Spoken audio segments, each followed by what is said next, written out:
Welcome to today's episode of People and Strategy. I'm your host, Mo Fatalbab, President of International Facilitators Organization. People and Strategy is a podcast from the SHRM Executive Network, the premier network of executives in the field of human resources. Each week, we bring you in-depth conversations with the country's top HR executives and thought leaders.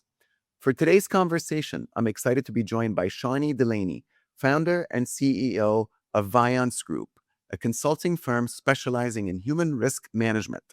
Shawnee is a decorated former clandestine operations officer with the Defense Intelligence Agency, DIA, where she spent a decade conducting human intelligence operations worldwide, including 4 combat zone tours in Iraq and Afghanistan. After leaving the DIA, she brought her human risk expertise to the corporate world, establishing the first insider threat programs at companies such as Uber and Merck Pharmaceuticals. Welcome, Shawnee. Thank you. I think this is maybe not your average HR background, but I'm really happy to be here. Well, we are happy to have you indeed, because it is not our average HR background. So let's start at the beginning of your career journey. And how did you first get into the world of human intelligence? Well, I was a strange child. When I was very young, I learned what espionage was. I've always been a very curious person, probably to a fault. And if anyone remembers when the Marine Corps barracks were bombed in Beirut, Lebanon, I remember the newscast. It was Dan Rather, because my dad watched Dan Rather every night. And I remember Dan Rather's tone changed, and my dad put the newspaper down and he focused. I remember the images on the screen.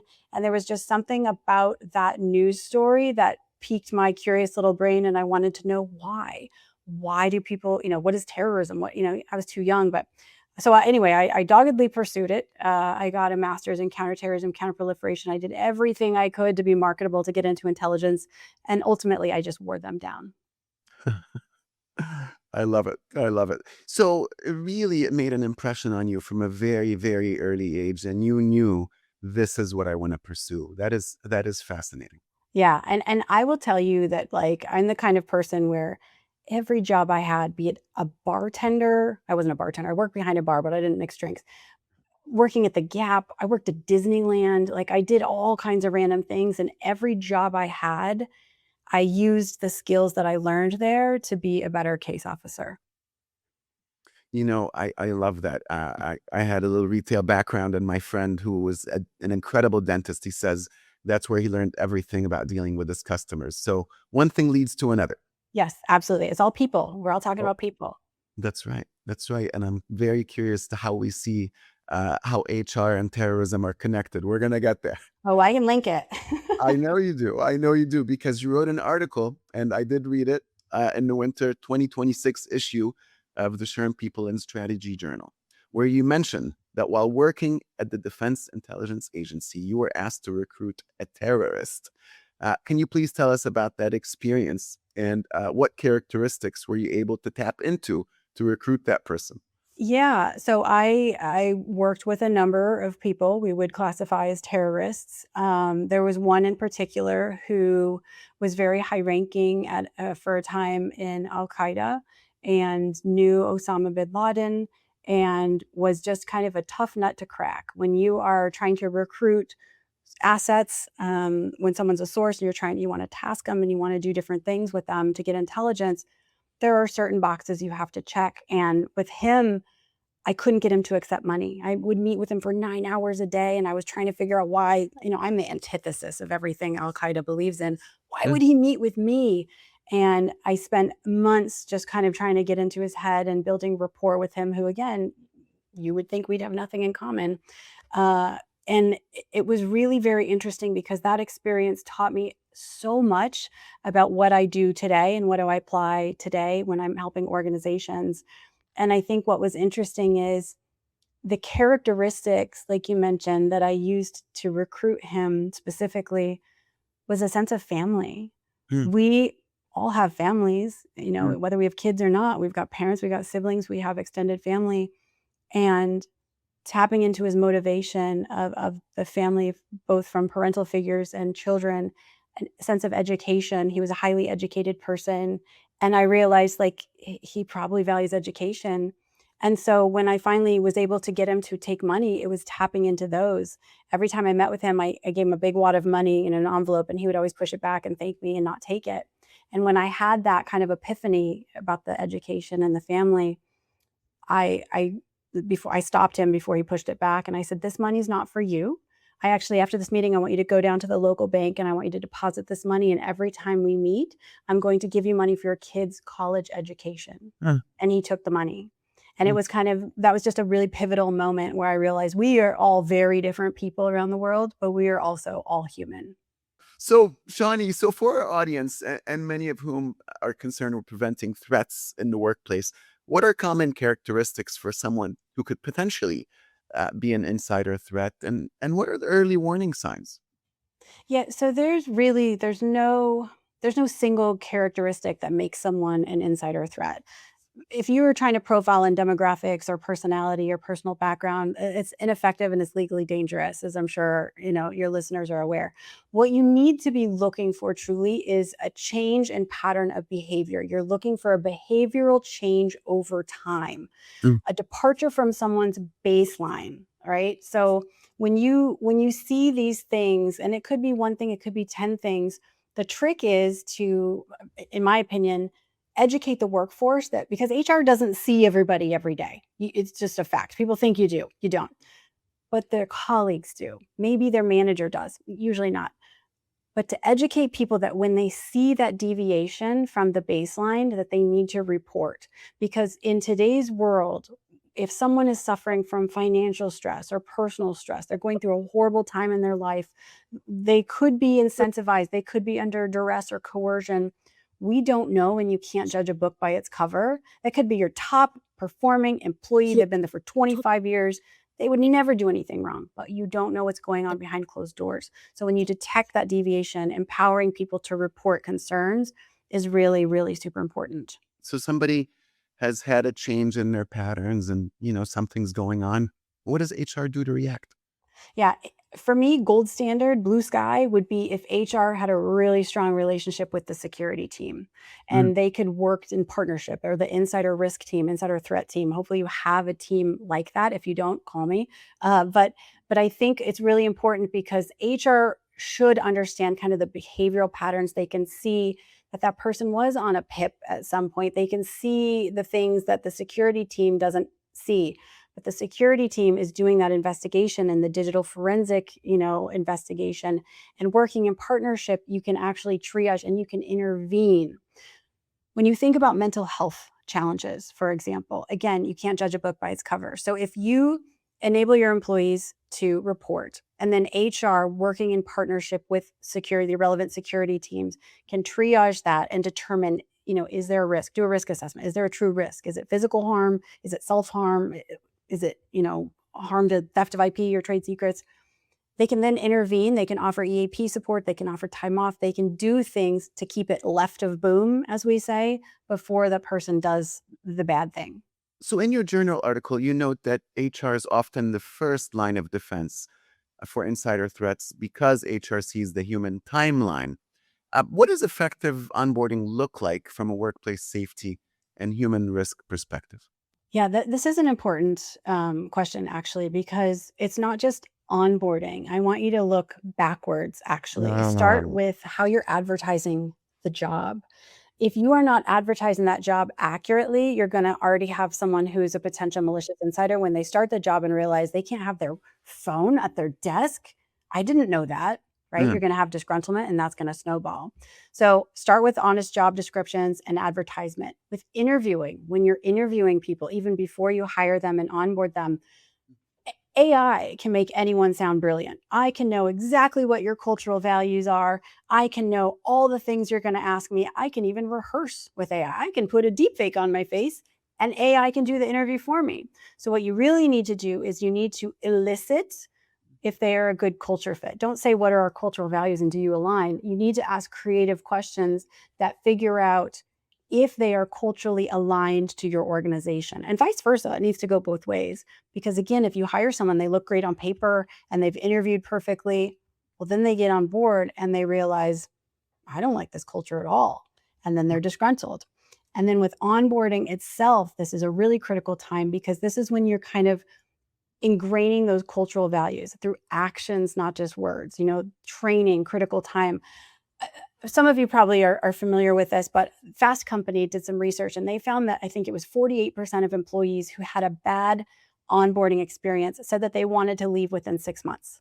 Mm. And then they've done studies, of course. I think in 2025, there was a survey that found like it was 22% left within 90 days due to poor onboarding and training.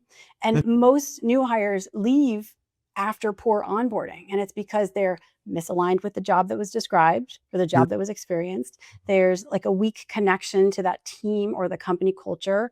There's poor onboarding support or their lack of training, or they seem disorganized. I mean, I feel like we've all been there. Like we've all had that job experience. And then lastly, like they just feel unprepared for the role. And so that's why you're setting them up for success if you kind of do that first phase correctly. Yeah. So speaking of employee departures, obviously in some cases they are departed, and in some cases they choose to depart. Yeah. So why is offboarding an employer's highest risk window for a threat? Yeah, I could talk for 2 weeks on this one. Mm. You have to understand that access doesn't end at resignation, right? A lot of times, most organizations, they take days, they take weeks to revoke credentials or do the checkbox, get their badge back, get their credit card back. I still have documents and badges from jobs that I left decades ago that they never collected. That's a big problem. And then motivation peaks at the exit door. You've got resentment that's built. You've got financial pressure, maybe there's a competitor's offer. All of that kind of creates the perfect cocktail when controls are the loosest, because people are not, especially if a manager knows they're gone, they're not paying attention. They've written them off already. Then you've got things, and statistically speaking, data exfiltration spikes in the final 30 days. So employees are kind of building their portfolio. They're downloading files, they're forwarding emails, they're copying client lists. A lot of organizations assume, well, they're a good performer, so we have nothing to look at. But if you do a 30-day look back, even if you're able to do a 60-day look back, you will see significant numbers of people who are taking your intellectual property. Also, loyalty. Loyalty is transferred psychologically. That employee is already off to that next employer or the next vacation or what have you, right? Then, and kind of this maybe goes along with my first point, but IT and HR, they move at very different speeds oftentimes. Again, that's why, and I'm probably going to say this 50 more times, having that strong relationship with these security teams is so critical. So having, checklists and things where you both are doing things in tandem and unison is really important. I saw this firsthand, where there was a gentleman who had been kind of just a pain. And we in the security team alerted HR that we thought there was potential for data exfiltration and physical, fighting and stuff. So we had a physical security team around when the person was notified that he was going to be terminated. I asked our HR business partner to terminate access the minute he walked into the meeting. We're waiting. We're in different cities. I'm curious what's happened. The meeting's come and gone. Hours go by. She's not responding. I finally get a hold of the HR business partner and I say, how did it go? And she said, well, he took it really well. And I said, cool, great. Did you shut off access? And she said, yeah, like 5 o'clock today. And I said, wait, what? Why? And she goes, well, he took it so well. And he said he wanted to just take some, personal photos and files and stuff before he left. So we ran over and did a quick digital forensic examination, and this gentleman took everything. He took everything. So that's just a really good example of why. Every HR leader knows the pressure behind a big decision. You're expected to move fast, manage risk, and choose the right strategy for your people and your business. That's why SHRM 26 matters.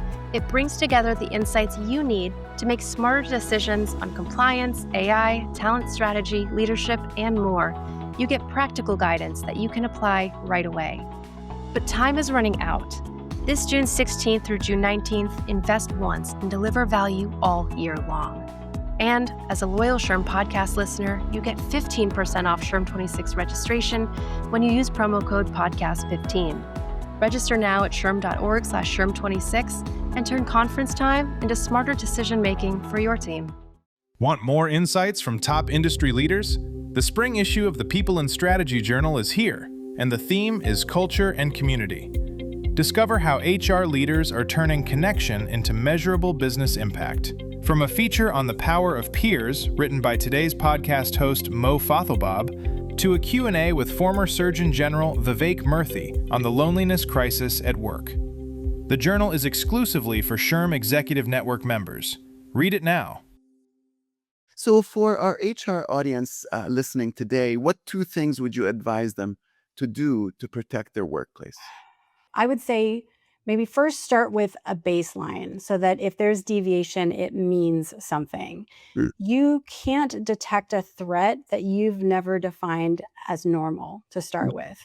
So documenting what normal looks like for every role, things like typical access patterns, be it physical or digital. What are their working hours? What's their communication behavior? How do they handle data? And again, strong partnership with security for that.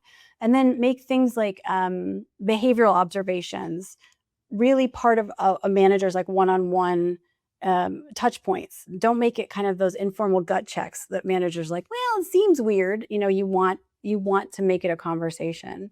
And I'll hit it again. I really think it's important for organizations to have low friction, highly advertised, confidential reporting where people can report any concerns so that the appropriate team can intervene and do assessments. And then I would say the second thing is, and I'm sorry to repeat myself, but it's just so important, is really close that gap between HR and security across the whole employee lifecycle. Starting from the beginning, when you're doing the onboarding, like we were just talking about, bring in the security team, bring in your insider threat team, have them brief everybody on what controls, what are they looking at, what are the teams there for, how do they protect them. Having those things is really super important. Yeah. So I love all that. I want to get back to your very interesting career journey. And after a decade of national security and combat zones, what made you decide to bring these lessons to the corporate world? And is it boring by contrast? No, it is not. Well, maybe it's a little different. It's different, right? I'm not going to say it's boring because as everyone listening knows, every day can be a challenge. You're working with people. There are not bombs and rockets falling around me. So that's different. I think what made me decide to bring those lessons to the corporate world was, first of all, that lifestyle is incredible. It's incredibly difficult. It is very lonely. It is very stressful. I spent years and years operating alone. It's hard to get medical care. And I think when I left and transitioned to the private sector, initially I felt this something was missing. I'm very mission driven. And I had this sense that, I used to save lives for a living and now I'm saving these companies money. Like that doesn't feel good.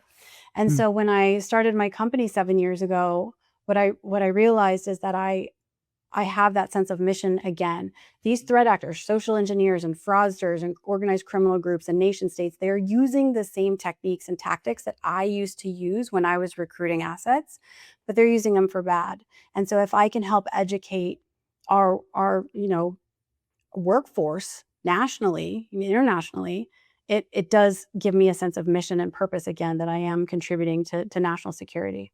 So what was it like to build an insider threat program for a company like Uber or Merck? And did the executives immediately understand the safety challenges as you saw them?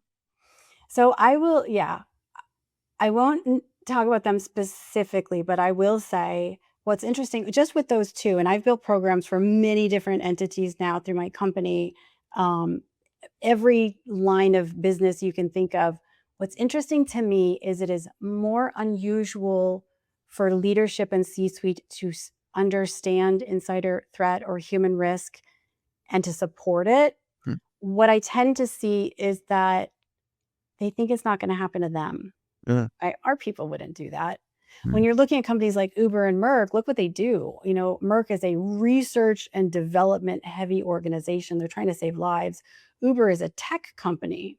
And so getting into that, what was interesting is their mission obviously is very different, but the culture is so different. And so one thing that I learned, what I took away from both of those specifically, is just how critical culture affects human risk. culture can really drive human risk and give you more insider threat issues if it's a toxic culture.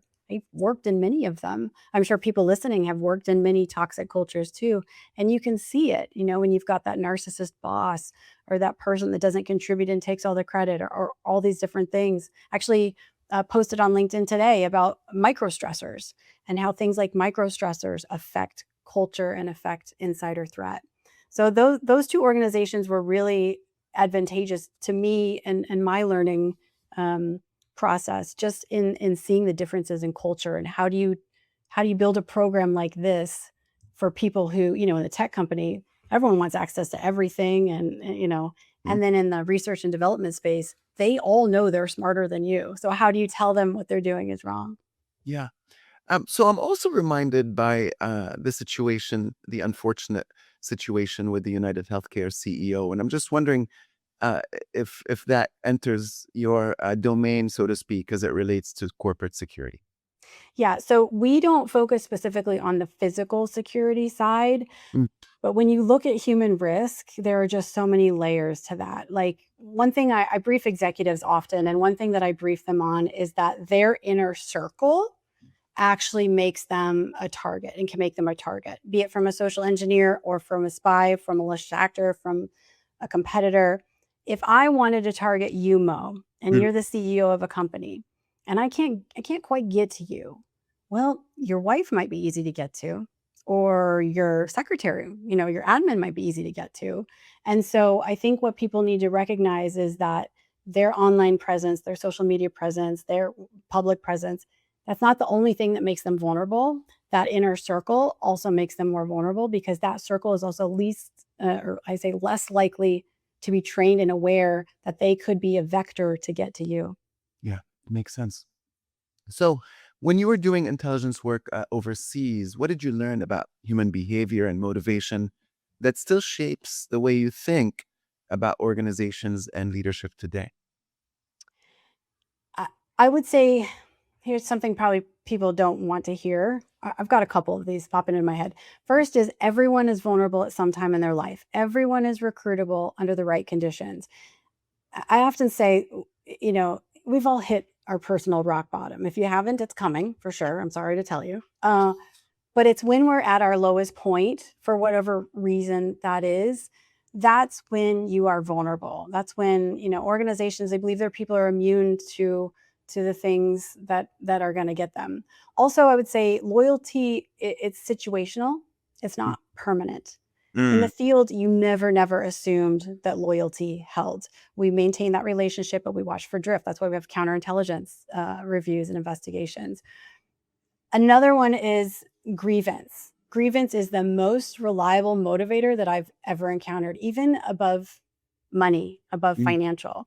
And Mm. really, truly, the best predictor of future behavior is unresolved past behavior. Again, it's those patterns. Those patterns will tell you everything. And then the last one, I'm sorry, this is probably too many, but I think that people will tell you everything if you know how to listen. Mm. Say more about that. I, How I should think, we be listening? yeah. So it's not always with words, Mm. right? Mm. It's with those patterns. What are people avoiding? What are they emphasizing? What makes them defensive? What do they care about? I learned to read that negative space in a conversation. And that skill is as valuable in a leadership assessment as it ever was in a safe house. Mm. Beautiful. In your article, you also talk about people don't make change unless they're unhappy. Mhm. Can you say more about that? Yeah. So it kind of goes along with what I was talking about with that rock bottom, right? A good friend of mine, Jim Lawler, he's a CIA case officer. He's a national treasure. This man is a legend in my world. He said, "I've never recruited a happy person." Right? I quote him in that article. And it's so important that people understand that. When you look at someone's motivations or vulnerabilities, maybe they have a gambling addiction, maybe, like I mentioned earlier, maybe their loved one has just passed away, or they're going through a divorce, or they have financial hardships, whatever that is, those things are changing over time. If I assessed your motivation to commit espionage, Mo, when I recruited you was ideological, You didn't like your regime. Well, maybe 6 months later, it might be something different. I had a case where a gentleman, that was what he was recruited under, but then his wife passed away, and he believed that his regime could have intervened. They could have saved her life, but they Uh-huh. didn't. Mm-hmm. Perception is reality. Mm. And so his main motivation changed to revenge, followed by political and ideological. So what I'm trying to say is that human risk, it's not static, it's situational. Great insights. So, you've worked in espionage, combat zones, corporate boardrooms. Which environment is actually harder to navigate?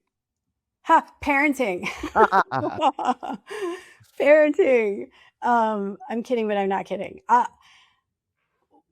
This might sound crazy, but I think war zones and espionage are a bit more predictable. For example, tactics are studied. I have a master's in counterterrorism. I knew what Al Qaeda's objectives were. I knew how they would try to achieve those objectives. I knew we would get, mortared and rocketed. But navigating the C-suite and the board and their competing motivations and priorities and personalities is hard. And I know everyone listening is like, yes. Look, you've got budgets that are dictating priorities, and not always the right priorities. You've got personalities that hold power that maybe they shouldn't, or they have too much. And everyone is different. And I think that's what makes it so much more unpredictable and challenging. And so you've seen people under enormous pressure, both in war zones and workplaces. What's something surprisingly universal about human behavior? Hmm. Maybe that it's not how different people behave under pressure, it's how identical they behave under pressure. So if you strip away the uniform or the title or the country, what you find underneath is always the same thing. It is someone who needs and wants to matter. Mm. People don't break under pressure. They reveal under pressure. The need to be seen is so much more powerful than the need to be safe. I've seen case after case of this. You've got things like just belonging, that sense of belonging. That can override logic almost every single time. And everyone has their own narrative in life. I call it the soundtrack of life. You hear a song on the radio and like, that would play in the story of my life. Well, we all have this narrative. And that narrative is why I'm the reasonable one. Yours I is why know. you're the reasonable one. And Yes. so when people have unmet expectations, it's generally more dangerous than unmet needs. The need to be seen is greater than the need to be safe. That is Yeah. profound. Yeah. So if you had to describe HR leaders using intelligence agency language, what role would they play? Analysts, handlers, investigators, or something else? That's hard. That's a hard one. Because in my opinion, and you're going to hear a lot more of me with SHRM because I think you are so critical in this human risk angle. I Mm. think HR leaders are the most underutilized intelligence asset in any organization. If you think about it, they have access to the rawest, to the richest human intelligence in the building. And Uh, most of the time, nobody is tasking them properly. Again, to use like Intel language. with- So you're not going to like this, but they're all four, really. They're tasked to be analysts. They have to interpret all of the behavioral data and the performance patterns and the engagement signals. They're functioning as handlers. I was a handler, right? I handled assets. So they're managing relationships with sources, the employees who are trusting them with sensitive information. They're navigating loyalty conflicts. They're keeping assets or the talent engaged and on mission. And that's all usually without ever being trained in the ethics of tradecraft, if you will, of that role. I think investigators was the other one you said. Yeah. They're called in as investigators, but it's only after the incident. It's never before the incident. They're Mm. always reactive. They're rarely resourced, right? And they're expected to really reconstruct these timelines that should have been monitored in real time, to be frank. And then last is administrators, right? That's the greatest intelligence waste in any organization. That's not the only role. I think if you kind of reframe the question, maybe the role that they should own if they were intelligence, if I were building this intelligence apparatus inside a corporation, HR would be my station chief. It Mm, would be the senior officer in the field with the deepest human access and the broadest network and the authority to task other functions based on what they're saying on the ground. okay. Well, that sounds like a whole new training arm for HR leaders, and I think that's a great opportunity. So, Shawnee, last question. What is one piece of advice that has shaped your work or personal life? Hmm. Well, the first one, this is not relevant. The first one that pops into my mind is I was told there's no crying and spying. So I always tell myself that.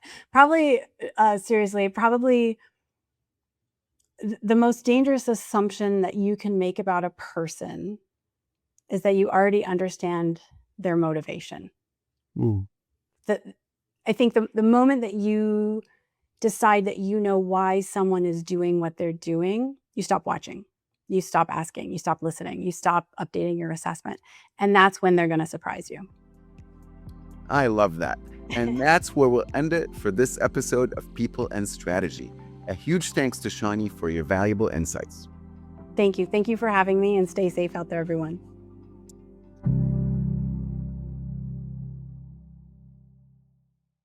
SHRM.